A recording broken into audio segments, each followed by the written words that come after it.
In a major setback to the Punjab government, the Supreme Court of India today struck down its expanded NRI quota for the admission in state medical colleges.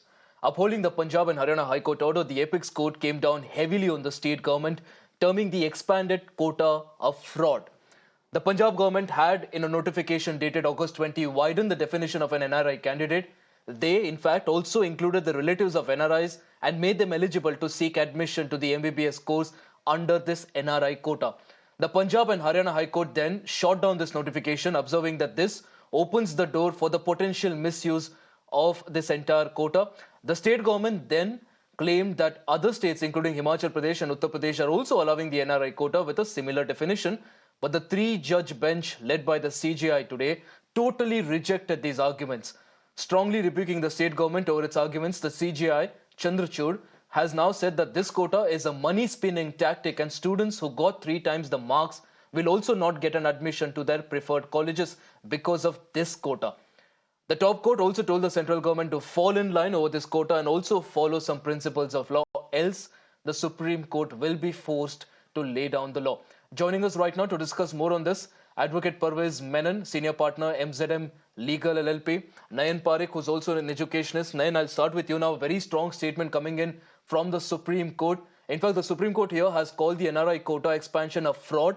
They also label it as a money-spinning tactic by the state. Now, you, of course, been in this field for a very long time. Help us understand, do we even need these NRI quotas? Who are they meant for and how are they being misused in India? I think you rightly brought out the issue that actually NRI quota is required or not. And when did it start? Did it start when India was in need of foreign exchange? Long time back. And then it has continued. And now we are talking of even further expanding it. I think, Ashish, as you rightly said, it is time to consider whether we need to even have NRI quota or not. And I think it is high time that we may discontinue with NRI quota, because local students who are meritorious are actually not getting these seats. And it so remains that I think out of 185 MBBS and 196 BDS seats, some of these seats, even in NRI quota, remain vacant.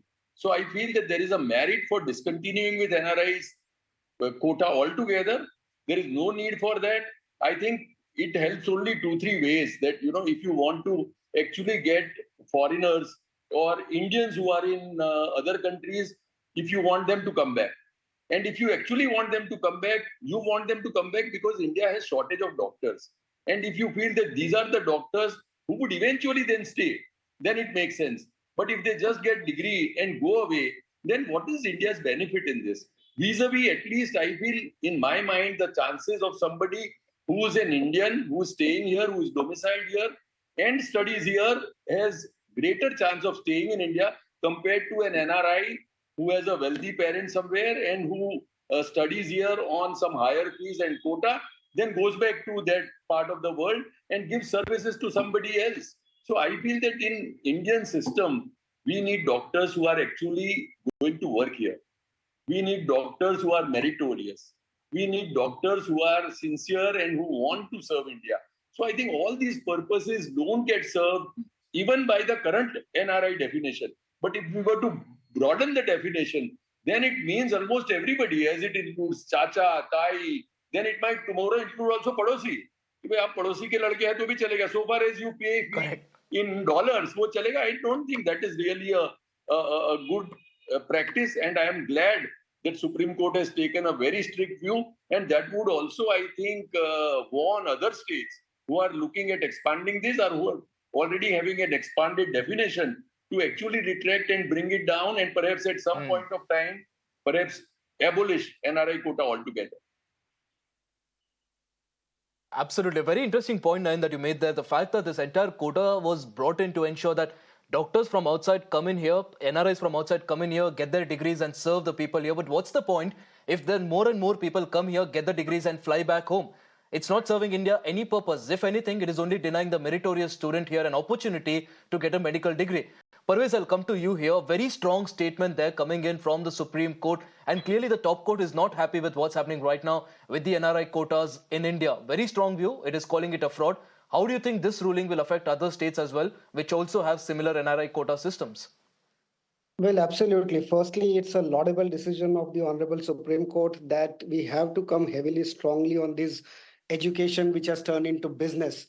The education imparting colleges have are running the colleges like a business setup for profit making, while they charge the NRIs in dollars and pounds and whatnot. So even the fee structure varies between domestic students and the NRI students. So it is only a business opportunity by these colleges that they are looking at enhancing the NRI quotas, where in the first place there should not be an NRI quota, as has been discussed by the panelist here before me, that there is no need for an NRI quota, number one. Number two, how it evolved is that because people genuinely deputed outside for services, their children should not be deprived of an opportunity if they were to be in India, was the logic behind bringing this into force.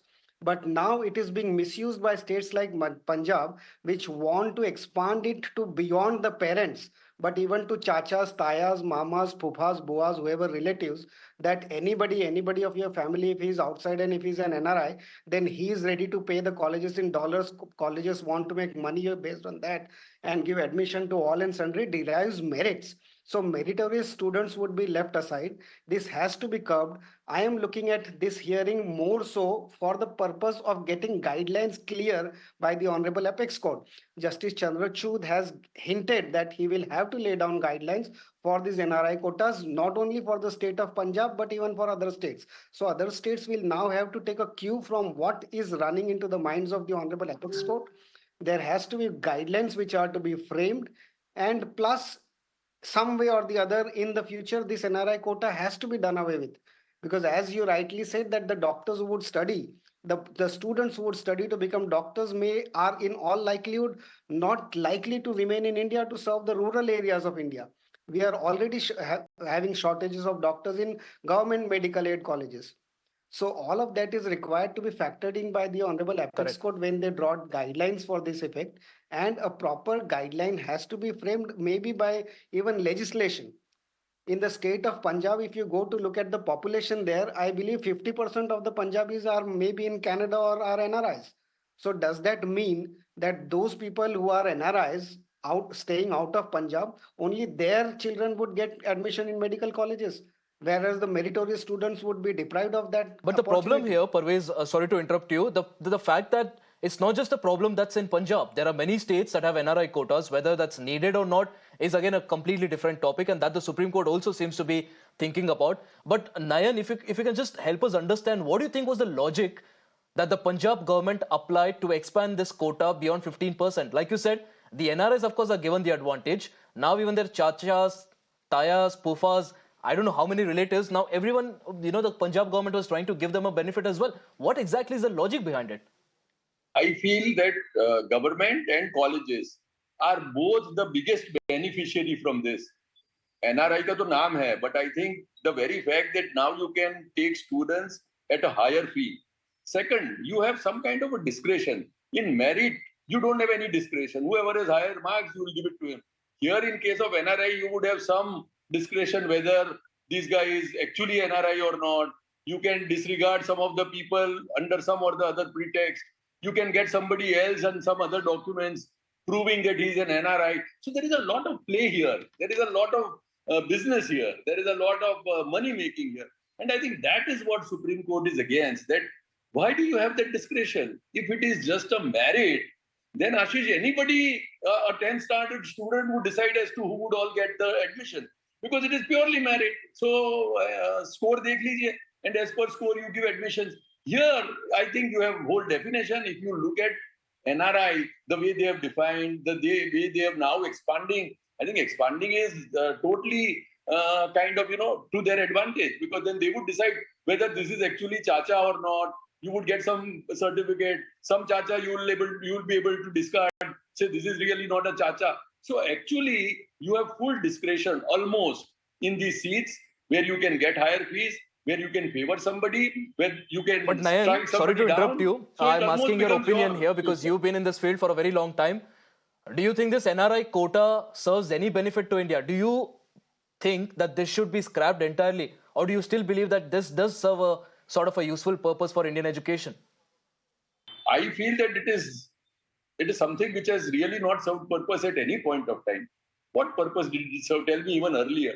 As I was telling that, at some point of time, I remember years back, there was a scooter quota. Bajaj scooter was not available for 5 years. Now, if you get NRI, then there was a quota available. So you get a two-wheeler. Otherwise, two-wheeler was having 5 years kind of, waiting list. This was all years back.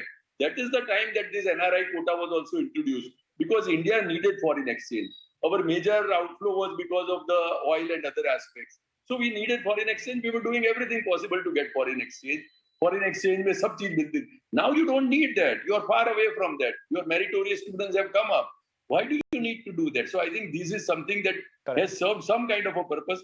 And our advocate friend said that maybe some Indians who are abroad and their children would not get benefit. I think that is partly true. And how many Indians are actually outside and who would actually benefit from this needs to be seen. So I feel that this has already served purpose, if at all it had some purpose. And now on to make it wider net is absolutely criminal. In fact, to reduce it and abolish it is, I think, a step in the right direction. Okay. Before we wrap this discussion up, Parvez, you're talking about how the Supreme Court here has hinted that it is also looking at some guidelines as far as this NRI quota is concerned. Help us understand what could be these guidelines. If you were in that position, what do you think should be the guidelines that should actually streamline this entire process and ensure that there is no misuse of this NRI quota? See, basically, it goes to the crux of the matter as to who's the student deserving to be entering or enrolled into a medical college. So the first and foremost guideline that I foresee Supreme Court has to draw is draw the equivalent of merit of the student who has studied in India versus the student who has studied abroad. So if the NRI student is studying abroad, the curriculum of that country has to be factored in to see whether it is equivalent or qualified as far as Indian education system imparts education to the qualified doctors who are getting into that medical college. So that would be the foremost guideline. As against the payment of fees, I also feel that the medical colleges perspective also deserves to be factored in, because the Honorable Apex Court is conscious of the fact that these are private autonomous bodies. They are run by themselves. They are not funded by the governments or so. So they need some amount of money or guidelines to see that the money flows in. Either it will have an impact on local students, because if NRI quota is abolished and the medical college is still to function, then perhaps they may be raising fees for the local students. So that impact also has to be factored in as to where will the money come in if the educational institution has to be run with the standards of international medical colleges in India. So all of this has to be factored in when the guidelines are to be framed as to from where the money would flow in, what would be the merit of the student enrolling, would he be made to undergo any entrance exam or so, like the students of domestic students are made to undergo, and then factor in as to even after completion of their degrees, whether they should be given compulsory period to serve in the Indian rural areas. So all of these guidelines are to be framed. Only then this can be curbed. If an NRI is put to a condition that even if you get into a NRI quota in Indian Medical College, after your completion, you will have to compulsorily stay in India, say for 2 years thereafter or for 3 years thereafter. If the intent is correct, he will agree. If the intent is to run away to US or UK or Canada, he will perhaps not agree to this condition. Correct. Correct. Absolutely, Advocate Parvez there, because of course, like you rightly said, this entire process of NRI quota itself has to be streamlined. On top of that, an attempt by a government here to expand this quota and include relatives of NRIs also, it's just absurd, and rightfully so. The Supreme Court has also struck down on it, and also we'll of course have to see what the ripple effect also of this is going to be across the states which already have an NRI quota as far as medical seats are concerned. Nayan Parikh and also Parvez Menon, appreciate you joining us on the broadcast there. A very interesting debate here about this entire NRI quota that has been in discussion right now, especially with the Supreme Court talking tough on it, right?